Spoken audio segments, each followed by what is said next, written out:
अब इसमें टेक्निकल बात यह है कि जो चुनाव है हरियाणा का वो मोदी के नाम से अब कैंडिडेट पर आ गया है और ये कहीं ना कहीं भाजपा के लिए चिंता का सबब हो सकता है। उसकी लीडरशिप का ये कहना है कि अगर रोहतक जीत लिया तो फिर सब कुछ जीत लिया। मगर जो जनसंघ की उस वक्त की पार्टी लाइन थी वो ये थी कि अलग हरियाणा नहीं बनना चाहिए, बल्कि हरियाणा जो है वो ज्वाइंट पंजाब में ही रहना चाहिए, पंजाब का ही हिस्सा होना चाहिए।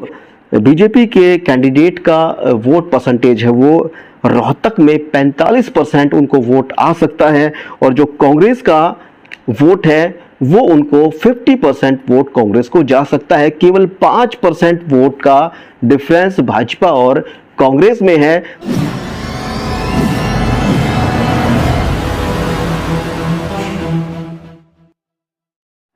नमस्कार, मैं हूं राहुल आर्य। हरियाणा लोकसभा चुनाव को लेकर चर्चा करेंगे। अगर सर्वे के तौर पर किसी भी आदमी से ये पूछा जाता है कि हरियाणा में क्या रहेगा, कौन सी पार्टी जीतेगी, किस पार्टी के कितने जो है वो सीट आएंगी, कौन कौन से सांसद बनेंगे, तो हर दूसरे या तीसरे आदमी का ये कहना है कि अभी कांग्रेस के कैंडिडेट अनाउंस नहीं हुए हैं, डिसाइड नहीं हुए हैं। वो पहले डिसाइड होंगे, अनाउंस होंगे, उसके बाद उनकी कैंपेनिंग स्टार्ट होगी और उसके बाद कुछ कहा जा सकता है। अब इसमें टेक्निकल बात यह है कि जो चुनाव है हरियाणा का वो मोदी के नाम से अब कैंडिडेट पर आ गया है और ये कहीं ना कहीं भाजपा के लिए चिंता का सबब हो सकता है। खैर, आज बात करेंगे हरियाणा की सबसे हॉट सीट रोहतक की। रोहतक के बारे में बीजेपी जो आला कमान है या कांग्रेस आला कमान है, भाजपा आला कमान का ये कहना है कि उसकी लीडरशिप का ये कहना है कि अगर रोहतक जीत लिया तो फिर सब कुछ जीत लिया। और जो कांग्रेस की लीडरशिप है उसका भी ये कहना है कि अगर रोहतक जीत जाते हैं तो फिर जो विधानसभा के चुनाव हैं उनमें आगे का जो मार्ग है वो प्रशस्त हो जाएगा। खैर, आज बात करेंगे जातीय समीकरण की। आज रोहतक लोकसभा में कौन कौन सांसद कब कब सांसद बना उसकी बात करेंगे। किस पार्टी को किस कास्ट का कितना वोट शेयर जा रहा है, किस पार्टी के कैंडिडेट को कितना वोट मिल रहा है और किस जाति का कितना वोट जो पोल हो सकता है उसकी कितनी संभावना है। इन तमाम चीजों पर चर्चा करेंगे। चर्चा शुरू करते हैं सबसे पहले 1952 से। देश में आज़ादी के बाद 1952 में पहले आम चुनाव हुए और पहले आम चुनाव में रोहतक से former chief minister of Haryana Bhupendra Singh Hooda के पिताजी चौधरी रणबीर सिंह हुड्डा 1952 में पहले सांसद बने रोहतक से। 1957 में उन्होंने फिर रिपीट किया और उसके बाद 1962 में रोहतक से चौधरी लहरी सिंह जनसंघ की टिकट पर सांसद बने। और चौधरी लहरी सिंह के साथ एक हरियाणा में किस्सा भी जुड़ा हुआ है, वो 3 या 4 लाइनों में उस किस्से को खत्म करने की, समेटने की कोशिश करूंगा।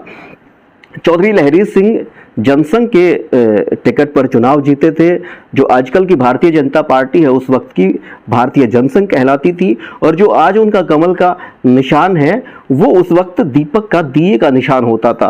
तो 1962 के अंदर जब वो सांसद बने तो अलग हरियाणा जो बनाने की उस वक्त ज्वाइंट पंजाब था, अलग हरियाणा बनाने की मूवमेंट वो बड़ी जोरों पर थी, पीक पर थी।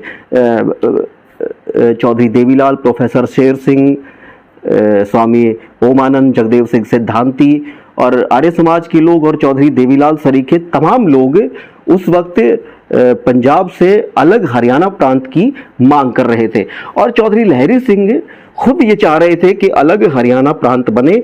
मगर जो जनसंघ की उस वक्त की पार्टी लाइन थी वो ये थी कि अलग हरियाणा नहीं बनना चाहिए, बल्कि हरियाणा जो है वो ज्वाइंट पंजाब में ही रहना चाहिए, पंजाब का ही हिस्सा होना चाहिए। मगर चौधरी लहरी सिंह के विचार थोड़ा सा अलग थे और वो अलग हरियाणा की पैरवी कर रहे थे। तो जनसंघ की ओर से उन पर दबाव डाला जा रहा था और इस दबाव को धत्ता बताते हुए चौधरी लहरी सिंह ने जनसंघ की सदस्यता से और सांसदी से इस्तीफा दे दिया। और इस्तीफा उन्होंने ये कहकर दिया कि भाई जनसंघ वालों सुनो, मैंने तुम्हारा दिया लिया था, इसमें तेल और बाती चौधरी लहरी सिंह की है। माने मैंने तुम्हारे केवल सिंबल पर चुनाव लड़ा था, उसमें जो वोट और मैंने अपने दम पर चुनाव जीता है उसमें आप लोगों का कोई रोल नहीं है। खैर, 1962 के बाद 1967 में फिर रणबीर सिंह हुड्डा सांसद बनते हैं तीसरी बार। 1967 के बाद 1971 में यहाँ से मुख्तार सिंह मलिक सांसद बनते हैं। मुख्तार सिंह मलिक के बाद 1977 में चुनाव होते हैं।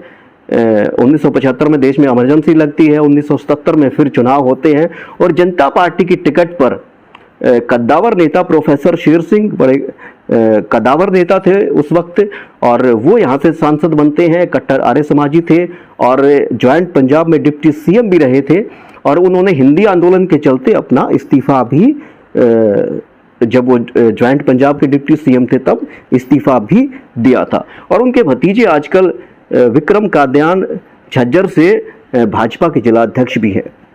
उसके बाद 1980 में आर्य समाज के सन्यासी स्वामी इंद्रवेश यहाँ से सांसद बनते हैं। 1984 में चौधरी हरिद्वारी लाल यहाँ से सांसद बनते हैं। झज्जर में छारा उनका गांव, उस गांव के रहने वाले थे।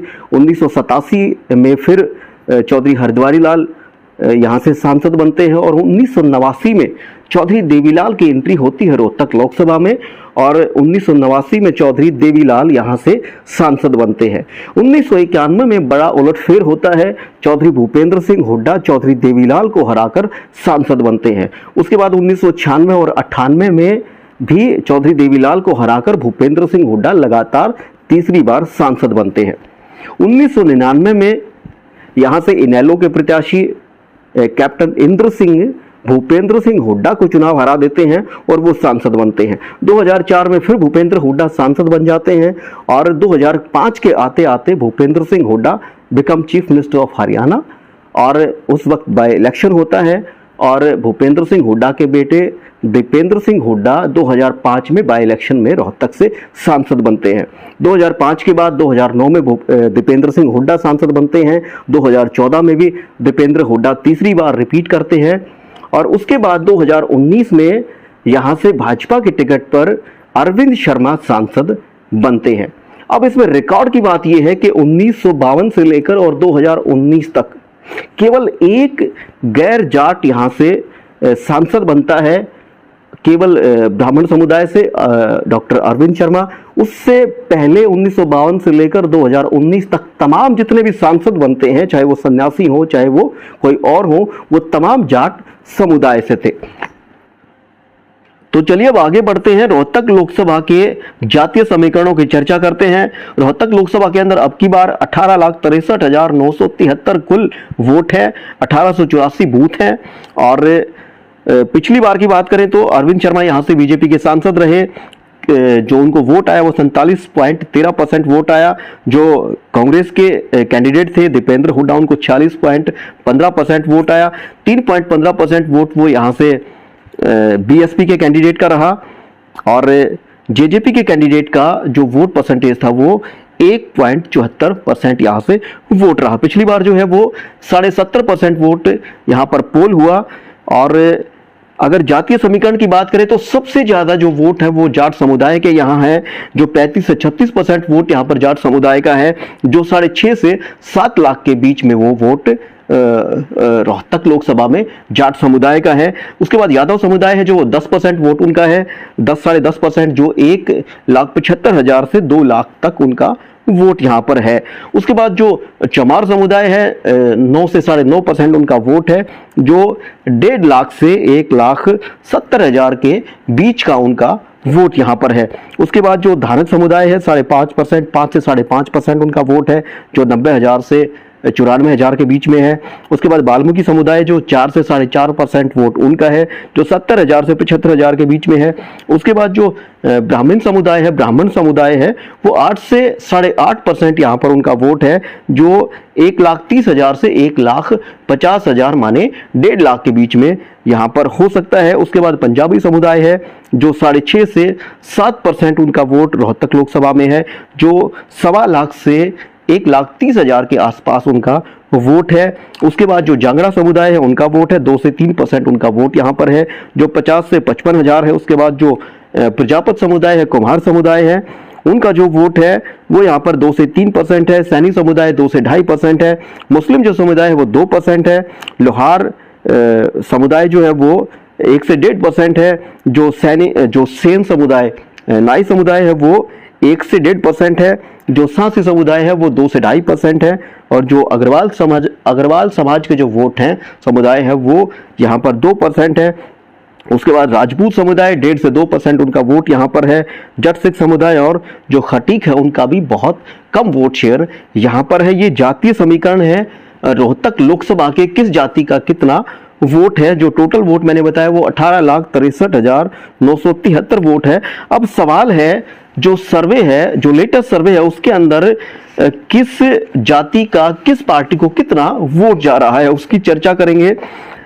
अगर यहाँ पर जाट समुदाय की बात की जाए तो यहाँ पर जाटों के 80% वोट पोल होने की संभावना है, और 80% पोलिंग का 80% वो कांग्रेस की तरफ पोलराइज हो सकता है, उसकी संभावना है। अगर 80% पोलराइज होता है तो हम मान सकते हैं कि जो वोट है वो 4,17,536 वोट जाट समुदाय के वो कांग्रेस की तरफ चले जाते हैं। उसके बाद जो यादव समुदाय है उसका 80% पोल हो सकता है, क्योंकि भाजपा का जो दारोमदार है वो यादव समुदाय पर है। पिछली बार जो जीत मिली थी उसमें जो कोसली के अंदर जो यादव समुदाय है, यादव समाज है, उसकी बड़ी अहम भूमिका भाजपा के कैंडिडेट को जिताने में रही थी। तो भाजपा पूरा जोर लगाएगी कि जितना वोट जाटों का पोल हो सकता है उतना ही वोट यादवों का पोल कराया जाए। और अगर यादव समुदाय का जो 80% पोल होता है तो जैसे जाट समुदाय का केवल 20% वोट भाजपा को जा सकता है, तो उसी तरीके से जो पोलराइजेशन है वो यादव समाज का केवल 20% वोट ही कांग्रेस कैंडिडेट को जा सकता है, 80% वो भाजपा के कैंडिडेट को जाने की संभावना है। उसके बाद जो ब्राह्मण समुदाय है, ब्राह्मण समाज का जो वोट है वो 80% पोल होने की संभावना है, क्योंकि जो अरविंद शर्मा भाजपा के कैंडिडेट हैं वो खुद ब्राह्मण समुदाय से आते हैं, तो 80% उनका पोल होने की संभावना है, और केवल 10% वोट वो कांग्रेस को आ सकता है। 90% जो वोट है वो भाजपा के कैंडिडेट को यहाँ पर जा सकता है। उसके बाद जो चमार समुदाय है उसका वोट हम मान सकते हैं कि 60% पोल हो सकता है, और 60% में 65% वो कांग्रेस को जा सकता है, क्योंकि जो चमार समुदाय है वो उनका जो रुझान है वो कांग्रेस की तरफ ज़्यादा है, और 35% के आसपास वो भाजपा की तरफ जा सकता है। उसके बाद जो पंजाबी समुदाय है, पंजाबी समाज है, उसका जो वोट पोलिंग है वो हम मान सकते हैं 70 से 80% के बीच में, और वो केवल कांग्रेस को आ सकता है। तो वो केवल लोकसभा चुनाव में, विधानसभा चुनाव में अलग समीकरण हो सकते हैं, मगर लोकसभा चुनाव में केवल 20% वोट कांग्रेस की तरफ आ सकता है, और 80% वोट वो भाजपा के कैंडिडेट को, प्रत्याशी को जा सकता है। उसके बाद जो धारक समुदाय का जो वोट है वो पोल हम मान सकते हैं 55%, और वो जो कांग्रेस को आ सकता है वो 40% हम मान सकते हैं वो कांग्रेस को आ रहा है, 60% वो भाजपा के प्रत्याशी को हमारे सर्वे में जा रहा है। जो वाल्मीकि समाज का वोट है वो 50% जो है वो कांग्रेस को आ रहा है, और 45% जो माफ करना, जो वाल्मीकि समुदाय का वोट है हम मान सकते हैं कि 50% वो पोल होने की संभावना है, और 45% वो कांग्रेस के कैंडिडेट को आ सकता है। उसके बाद जो जांगड़ा समुदाय है उसका हम मान सकते हैं कि 60% उनकी पोलिंग हो सकती है, और जो कांग्रेस को आ रहा है वो केवल 30% वोट आ सकता है, 70% वोट वो हमारे सर्वे के अंदर भाजपा को जा रहा है। उसके बाद जो प्रजापत समुदाय है, प्रजापत समाज है, उसका जो वोट है हम मान सकते हैं 55% उनका वोट पोल हो सकता है, और केवल कांग्रेस को 35% वोट वो आ सकता है, उसकी संभावना है, और जो 65% है वो भाजपा की तरफ जा रहा है। उसके बाद जो सैनी समुदाय है उसका जो वोट है हम मान सकते हैं कि 70% पोल हो सकता है, 70 से ज़्यादा भी हो सकता है, और जो उसका पोलराइजेशन है वो बड़ा शार्प पोलराइजेशन भाजपा की ओर है। केवल 10% वोट वो कांग्रेस को आ सकता है, और 90% जो वोट है वो जा सकता है भाजपा को। उसके बाद जो मुस्लिम समुदाय है वो हम मान सकते हैं कि 55% पोल होगा, और मुस्लिम समुदाय का जो पोलराइज वोट होगा वो कांग्रेस की तरफ 90% हो रहा है। केवल 10% वोट हम मान सकते हैं कि वो भाजपा को जा सकता है। उसके बाद जो अग्रवाल समाज है उसका हम पोलिंग जो परसेंटेज मान सकते हैं वो 50% मान सकते हैं, और जो 60% वो कांग्रेस की तरफ जा सकता है, केवल 40% वोट वो जा सकता है भाजपा की ओर। और जब से अरविंद केजरीवाल को ईडी ने गिरफ्तार किया है तब से अग्रवाल समाज के अंदर थोड़ी सी भाजपा को लेकर नाराजगी भी बनी हुई है। उसके बाद जो लोहार समुदाय है और जो सेन समुदाय है उनका हम मान सकते हैं कि 55% वोट उनका पोल हो सकता है, और कांग्रेस को 40% आ सकता है, और 60% वो भाजपा को जा रहा है। उसी तरीके से जो सांसी वोट है वो हम 50% उनका पोलिंग मान सकते हैं, और जो कांग्रेस को और भाजपा को हो सकता है बराबर बराबर वो चला जाए। उसके बाद राजपूत समुदाय, सिख, जट सिख और खटीक जो हैं वो जो हम मान सकते हैं कि उनका 50% के आसपास उनका पोल हो सकता है, मगर जो उनका वोट शेयर है बहुत कम है। इस तरीके से ये हमने कांग्रेस को बताया, कांग्रेस का बताया, और इसी तरीके से जो भाजपा है उसका जो वोट है वो हमने बताया आपको।